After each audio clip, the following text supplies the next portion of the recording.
Bonjour à tous, bienvenue sur LCN, c'est Brax.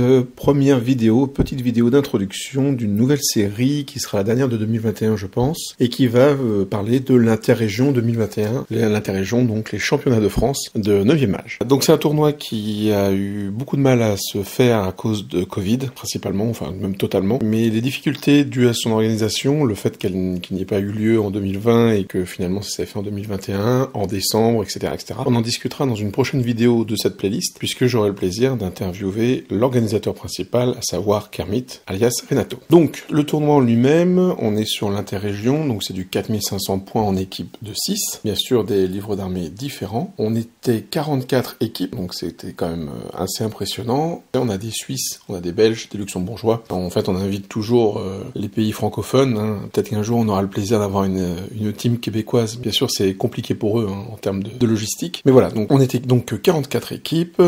Moi, je faisais partie de la team IDF 1 des Résistants Battle, en compagnie de Moix, de Seven, de Tuttle, de Milhomme et de Chrome. C'est un tournoi extrêmement important pour la plupart des joueurs du 9e âge, hein, c'est le championnat de France malgré tout, en équipe, et on a toujours cette petite particularité de faire rentrer la note de peinture dans le classement de l'interrégion. C'est le tournoi, le rendez-vous hobby, et cette année c'était le cas, puisqu'on avait quand même 23% de notre note globale qui venait de la note de peinture.